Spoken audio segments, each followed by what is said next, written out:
Hello guys, good morning rito at good evening dyan at kakagising lang natin at ang ganda ng ating gising. Kaya pala ang sarap ng tulog ko ngayong gabi, kanina no? Kaya pala napakasarap ng tulog ko, aba. Ako pala bubungaran ng isang magandang mga balita at napakagandang kaya ang ganda ng aking pagkakagising. Yan. Okay guys, simulan muna natin eto, nag-iiyakan na naman dahil sa kapalpakan itong mga makasayad block.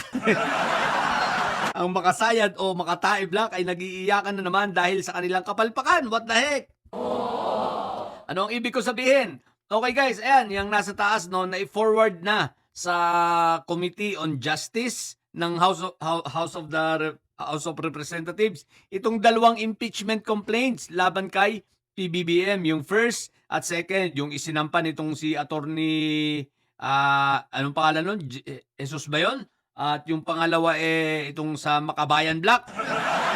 So ano ang implikasyon nito? Ano ang ibig sabihin nito? Okay, pag naisampa na-trigger na po yung 1-year ban, okay? Na-trigger na, nagsimula ng magbilang ngayon. So first day ngayon, no? Ng 1-year ban rule. Okay? Para muling sampahan si PBBM ng impeachment kung sakasakali, no? So, anong ibig sabihin? Hindi na makakapagsampa pa uli ngayong taong itong Sayad Block. At nawala ang kanilang yabang, nawala ang kanilang angas. Napakarami pa naman nilang pa-interview sa media. Napakarami nilang mga labas sa social media. Lalo na ito si Ilong Ranger. Oy, Ilong Ranger, anong balita na? What the heck? Ay, kilala nyo ba si Ilong Ranger? Bigla ko lang naalala si Ilong Ranger na kamukhang-kamukha niya si Respicio ba 'yan?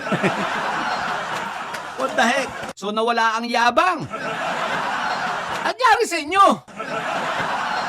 Bakit hindi man lang kayo sinamahan ng mga dahil wala kasi ang totoo guys, mga nagsiurungan yung ibang mga congressman. At wala nang nag-interest na mag-endorse. So anong ibig sabihin nito? Kahit yung mga kaalyado nila, trinaydor sila. Hindi gumana mukhang hindi gumana ang 40 million ni Sabit. Anyari? Pumalpak ba? Parang pati si Marco Beta Jr. Trinaydor kayo Yung anak ni Sabit Sipon, si Richelle ba yun? Trinaydor din kayo. Wala dapat sumama ka kay Trojan Horse, kaya lang hindi rin mag-e-endorse si Trojan Horse, kaya nga Trojan Horse, di ba? Siyempre, kumbaga, magpapanggap yun na, kunwari, tunay na may malasakit kay PBB, pero ang totoo, traidor. So, siyempre, ayaw rin magpakita ni Trojan Horse. Pailalim kung trumabaho yun. Ang ibig ko sabihin, wala na kayo ibang congressman.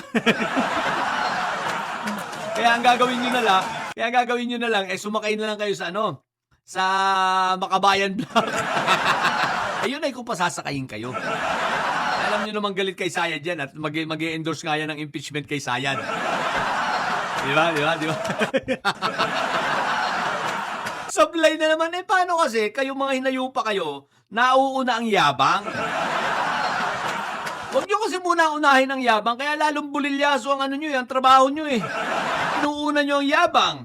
Inuuna nyong pagmamalaki, tapos magyayabang-yabang kayo sa social media na kagaya nitong si Ilong Ranger, di ba?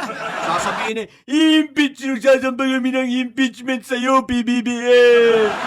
Yasinggan na namin, PBBM! Di ba parang ang tanga lang? Ayan, anyari, palpak na naman. Iyak na naman si Sabit Sipon. Sabi ni Sabit Sipon, what the heck, ang dami ko nang nilabas na pera dito. Ang dami ko nang nilabas na pera dito. Ba't ganito pa rin yun, so tapos na ang inyong pangarap ngayong taong ito Kapag naisampa na yung dalawang impeachment complaint kay PBBM na sigurado naman ako na basura din. Kahit yun sa Makabayan Block, basurang-basura din. Napakahina ng ebidensya, puro chismis. Wala naman direktang ebidensya, puro generic Puro naka-generalize yung kanilang findings. Paano magiging ano yun, paano magiging, nasa forma yun, form and substance 'no? Eh, kung tsismis ang pinagmumulan, walang direktang i-implied kay ano, kay PBBM. Generic pati yung ewan ko ba sa mga ito. Anyway, goods lang yan. At basurang-basura. O eto, punta tayo sa pangalawang iniiyakan ng mga didilis ngayon. So, meron ng schedule ang ang tawag dito, ICC para sa hearing ng confirmation of charges nitong si Fentaboy. At yun ay mangyayari ngayong February, anong date? Tingnan ko, February 23. Congratulations, Fentaboy tuloy na tuloy na. Hindi nagkaigi, hindi umepekto yung iyong pagpapanggap na ikaw ay siraulo talaga. Eh, bagamat siraulo ka naman talaga, kaya lang yung pagiging abnormal ay hindi tumalab, no? Yung pagpapanggap mo. Walang effect sa ICC. Wala ring effect sa ICC itong mga pagyayabang nitong mga alipores mo. Bagkos, nakadagdag pa na naging motivation pa sa ICC para lalong ituloy ang hearing na ito. O ano nang nangyari? Yung sa kami naman putay ninyo. Sabi ng ICC, siraulo itong mga tagasunod na ito ni Fentaboy, itong mga didilis, pati yung mga bata ginagamit. Ituloy na yan! Yung kami po naman wala na. Bago na. Kumbaga diyan ka na lang putay ngayon. Dahil sa kabubuan ng mga didilis supporter. Ayun, yung kami na putay, anong nangyari? Kami naman anong nangyari? Diyan ka na lang Tuloy na ang confirmation of hearing ngayong February 23 at wala na silang magagawa ron. Pag yan ay hearing na itong confirmation of charges, wala na. Dire-diretso na yan. Mamamatay na doon si Fentaboy habang buhay. Habang buhay na yung nakabilanggo, uuwi ng karton. Uuwi na lang ng abo. So, mananatili talagang karton yung tatay nyo. Kahit anong gawin ninyo ng mga bobo, napaka-bobo ninyo mga didilis kayo, habang si Inday Sayad ay tuwan-tuwa. Dahil yung tatay niya, mananatili na lang ron, tuwan-tuwa yung magkakapatid. Sabi, yes! Alam nyo, akala nyo ngiting tagumpay ngayon yung magkakapatid na matuloy na tuloy na yung confirmation of charges. Akala nyo ba gustong makalabas yung sa magkakapatid, akala nyo ba gusto nila makalabas yung tatay nila? Utot nyo, papaka-bobo nyo lang. Hindi gusto nga nilang nandun yun. Kaya ang unang maligaya rito, hindi lang si Kaufman, yung apat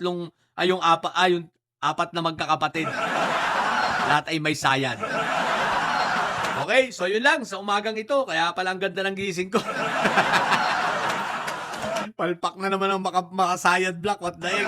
Tapos ituloy na confirmation of charges ni Fentaboy. Ay ako, sa mga bubong didilis dyan at may sayad, ang tatay nyo ay karton talaga. Matili kayo mga bubot may sayad sapagkat ang may sayad ay laging high blood. Bye!